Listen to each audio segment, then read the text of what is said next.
All right, I see. Well, let's get a divorce then. I then put the divorce papers on the table. What? What's this? It's the divorce papers, of course. Oh, have you prepared them already? If you did, do you want to use yours then? No, that's not what I meant. Why are the divorce papers coming from you? Stop being so arrogant, Ivy. Arrogant? You have been looking down on me this whole time. So that's why you think that I'm arrogant, right? But you're the one being the most arrogant person here. If you say it like that, then you think that you're better than me, huh? Well, I am. My name is Ivy. I have been married to my husband, Howard, for 10 years now. I knew my husband from my university years, as he was one of my classmates. But even when we were in the same classes during university, it's not like we began to go out because of that. Howard and I were just in the same classes and were in the same club at that time. After graduating university and second year into working at the company where I work now, Howard and I met again at a drinking party for our university alumni reunion, and from there we hit it off and ended up getting married. My husband is a very bright and cheerful person. On my second year of working at the company, I was just stuck at work, and when I got to talk to Howard about it, I felt really relaxed, which is why we probably hit it off and I ended up marrying him. But now to think about it, it seems that I made the wrong choice. The first 8 years of our married life was very peaceful and satisfying. It was when my husband changed jobs that our marriage began to fall apart. Howard was so full of hopes and dreams for the future that he happily changed jobs, saying, I was headhunted. But instead, his salary was lower and got reduced to half of what it had been before, and for this, he lost his motivation. After that, my husband became depressed and very narrow-minded about some things, and also got very self-deprecating. Still, it was a fact that my husband's brightness and cheerfulness had saved my life previously, and I was determined that it was now my turn to support him. However, this didn't work really well, and as a result, Howard couldn't get the point about my feelings of wanting to help him at all. My husband was always tired and exhausted when he came home late at night. Welcome home! I cooked your favorite pasta for dinner today. It's okay. I don't need it. Huh? So, you already ate? No way. I'm not getting any high income here. Then, aren't you hungry a little bit? You need to eat something to cheer up. That's really annoying, you know. You think that I'm useless, don't you? What? I've never thought of you that way. Well, I'm not really sure about that. Saying that, my husband would not try to even look at me and would go back into his room. Even so, I won't give up easily, and I'll cook his favorite meals. But he would only take a few bites of it and then quickly goes back into his room. On weekends and on day offs, I would suggest that maybe we could go out for dinner, but he would just say, We don't have that kind of money, and wouldn't go anywhere. I really didn't know what to do anymore. And it was at that time my husband would make an impossible proposal to me. Well, that was probably the main reason as to why our relationship got worse. On that day, my husband came home early, which was very rare. And the expression he had on his face was very calm. Did something good happen? It makes me happy to see him like that too. Ivy, I got a suggestion. Okay, what is it? Can you quit your work? Excuse me? Quit work? There is no way I could do that now. My husband's monthly net income is less than $1,800. Our monthly rent is $600, and the utilities fees are about $200 per month. My husband's cigarette costs more than about $200 a month. Even if I calculate roughly like that, $1,000 are already gone. Even if we do our best to control the expenses for the food, $400 would probably be our limit. If we pay for both of our phone bills, $100 will be gone. And what can we do with the remaining $300? $300 is better than nothing, but for the two of us, it would not be enough at all. You know, it's really difficult for me, knowing that you're earning more income than me. What, your current net income is about $2,000 per month, right? What the hell is he talking about? I've been working at the company for over 10 years now. I really wonder what is going on in Howard's head sometimes. My net income per month is $3,500. But I guess that I should never say that to Howard. I can't take it anymore. So if you quit work, then I'll feel much better, you know? I was so angry at what he was saying. It seems like Howard was really looking down on me from the very beginning. He was probably thinking that he was providing for his wife, who made way less money than he actually did. No, I won't quit my work. Huh? Why not? It's because I love my job and my company. So, you don't love me then? That's not what I'm even saying. I am very proud of my job, so I have never thought about quitting my job at all. Then, my husband laughed as he let out a huge sigh. You're proud of a job that only pays you $2,000? That's really funny. Well, if that's funny, you, on the other hand, has a job which would only pay less than $1,800. If I could say that to him, then it would have definitely made me feel better. But if I said that, then I would be in the same level as him. I tried my best to remain calm and proceeded with the conversation. After that, my husband continued to pressure me to quit my job, but I never agreed to his idea. Then, my husband made some idiotic excuses and stopped providing any money into the family budget. What was the whole purpose of me being with this man? I really couldn't understand anymore. Then, just as I was beginning to think about getting a divorce, my husband began to talk about my father. My parents divorced after I graduated university and began working at the company. The reason for their divorce was because they just didn't get along well. There was no issues like cheating on each other or being violent. So what my parents had was an amicable divorce. When I was told of their decision to divorce each other, I was really surprised. Because to me, they seemed to be very close to each other as a couple. But still, I accepted my parents' divorce, thanking them for waiting until I had graduated and began working at a company. Now that they had finished raising the kids, I decided that if they were going to lead their new separate lives, I would support them in any ways. So, when my husband and I married, I lived with my mother, so I never really discussed about my father in details. My father, of course, attended our wedding, but we only saw each other only a few times a year. Come to think of it, your father's about to retire, right? Huh? Why? Oh, it's nothing, but he's been delivering newspapers all his life, right? It was a lot of work for him, wasn't it? It seems like Howard is misunderstanding something here. This conversation took place when we had just began going out. Oh, by the way, what does your father do for a living, Ivy? Oh, my father's a newspaper... Is he the guy that delivers newspapers? What? That must be a tough job. I guess you're really grateful of your father, huh? I'm guessing his income is not that high, right? But even so, he did all his best to raise you up, Ivy. Well, he's not 100% wrong, but if Howard thought it that way, then I thought it was okay for him to think that way about my father.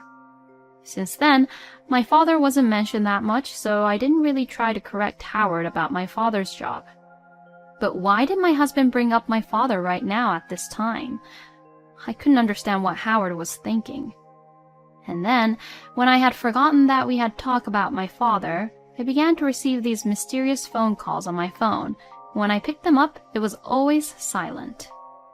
At first, it was creepy, and I was slightly terrified as to why there were these silent calls, but the phone number which kept on calling me was displayed on my phone.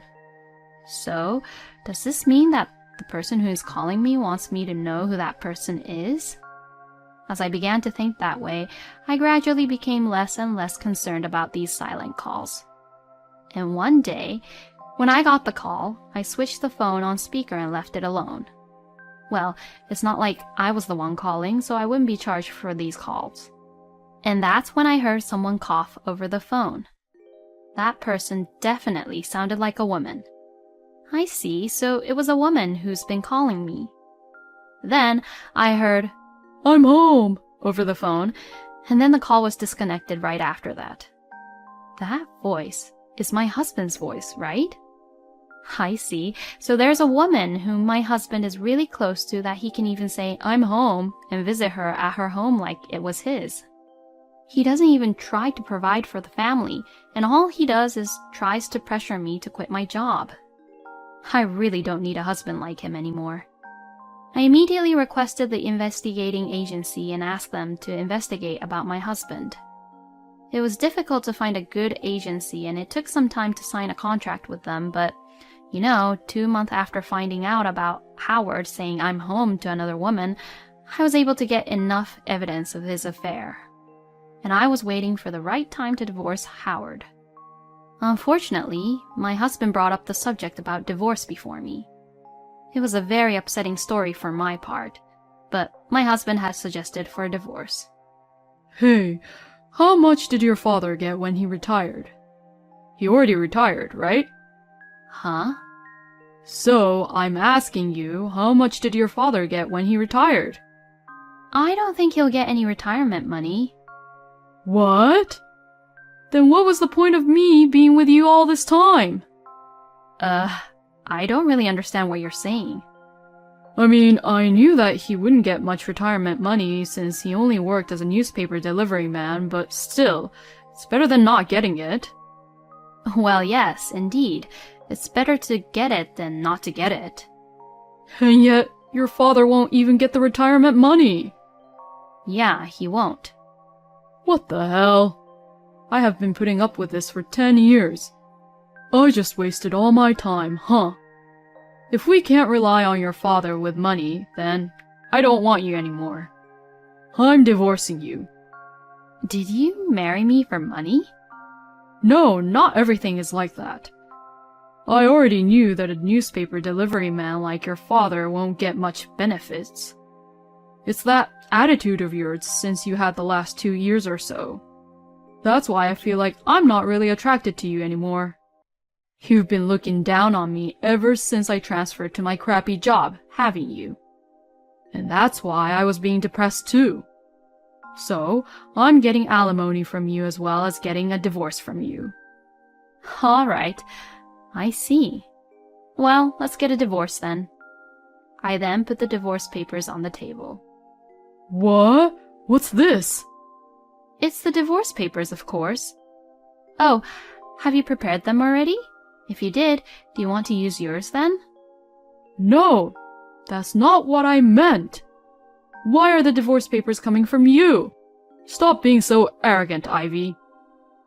Arrogant? You have been looking down on me this whole time, which is why you think that I'm arrogant, right? But you're the one being the most arrogant person here. If you say it like that, then you think that you're better than me, huh? Well, I am. I don't look down on people like you do, and I would never ever cheat with another person behind my partner's back. Huh? I'm going to charge alimony to you and to your mistress, so please do keep that in mind. What the hell? You knew about that? Yeah, because I kept getting silent phone calls from your mistress. Don't you dare think that you can get away with this. I will track you down to the ends of the earth and make you pay for everything you've done. Saying that, I kicked my husband out of the house and locked the door. A month later, the divorce was finalized. I was able to get my ex-husband and his mistress to pay me alimonies. My ex-husband seemed to have saved up quite a bit of money, and he transferred me all the amount at once. I thought this would finally settle things down, but my ex-husband, without any lessons learned, tried to start a second round. Well, it's pretty obvious that I won again this time. That happened 2 months after the divorce was finalized. When I came home, my ex-husband was standing in front of the door. I took my ex-husband, who insisted for a chat, to a nearby cafe, and he suddenly burst into tears. Why didn't you tell me about it? About what? About your father. Huh? My ex-husband showed me an article from a magazine. In it was an interview of my father, with a photo of his face on the article. Your father is the editor-in-chief, right? Oh, about that. Yeah, that's right. That means you lied to me intentionally, right? If I sue you for it, I'll be compensated, right? Then why don't you hire a lawyer and file a claim for it?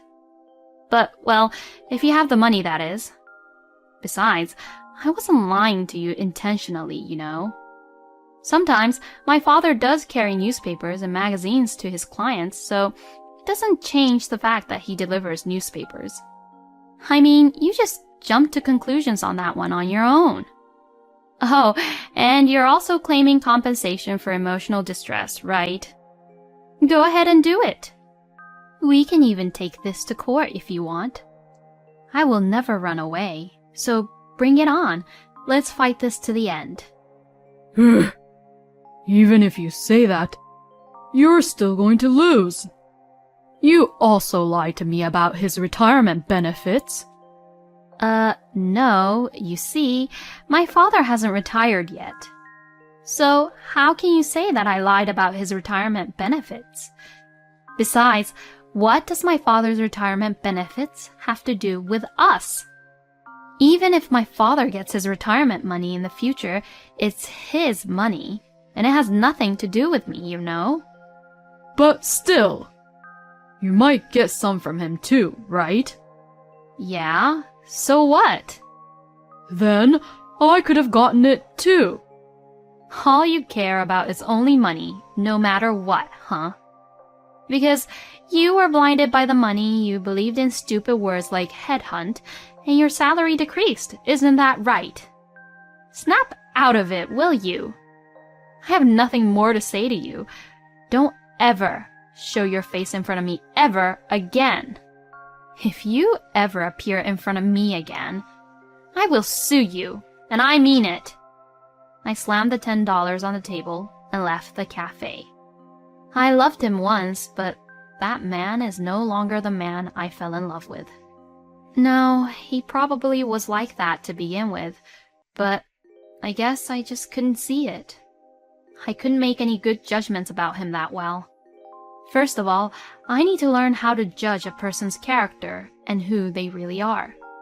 My ex-husband never visited me after that, but a year later, I saw him unexpectedly.